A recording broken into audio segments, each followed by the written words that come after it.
जैसे ही पीछे देखा पर्दा खोल करके तो नन्हे से बाल गोपाल प्रकट हो गए हैं और धन्ना जी के सुंदर प्रसाद को स्वीकार कर पा रहे हैं। असली शालिग्राम नहीं थे धन्ना जी के, पत्थर की सेवा करते थे, लेकिन भाव और विश्वास इतना ठाकुर जी के प्रति, ठाकुर जी प्रकट हो गए। अब धन्ना जी थोड़े बड़े हो गए तो घर की गैयाएं चराने जाते थे और अपने ठाकुर जी को जेब में धर के ले जाते थे।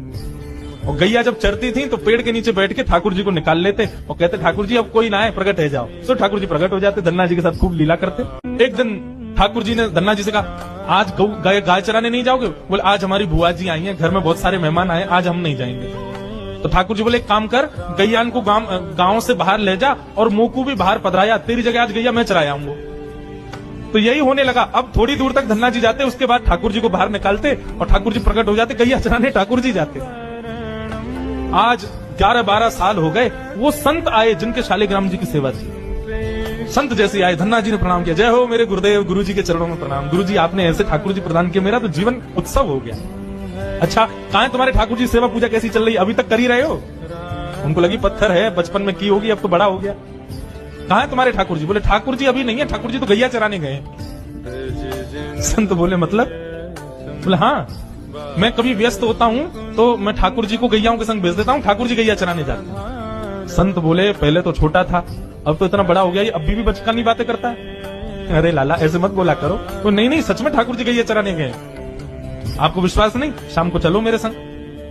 गुरु जी को लेकर के वन में गया तो वन में गैया चल रही थी। बोले कहाँ है तेरे ठाकुर जी? अरे देखो वो दोहरी गैया के पीछे पीछे हाँक रहे हैं वाकू, पीछे पीछे चल रहे हैं वाक्य, देखो ठाकुर जी दिख तो रहे।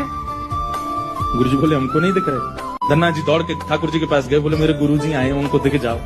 भगवान बोले उनको नहीं दिखेंगे, हम बस तुमको ही दिखेंगे, तुम्हारे सखा है, तुमको दिखेंगे, सबको थोड़ी दिखेंगे। अरे भैया ऐसा मत करो। क्यों? बोले आपको और मोकू एक दूसरे से मिलवावे वाले तो गुरु जी हैं। गुरु जी यदि मुझको नहीं देके जाते आपको तो आप मुझे कैसे मिलते? मेरे गुरुदेव हैं, इन्होंने ही तो मुझको दिया था आपको।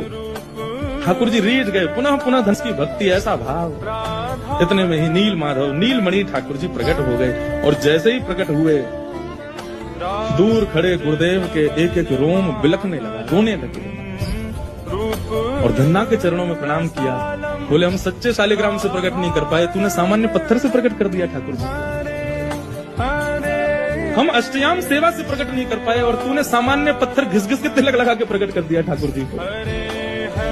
हम 56 भोग पधरा करके ठाकुर जी को प्रकट नहीं कर पाए, तू बेसर की रोटी खवा के ठाकुर जी को चटकारे दिलवाता है। तू ठाकुर जी से गैया चरवा रहा है अपनी। धन्य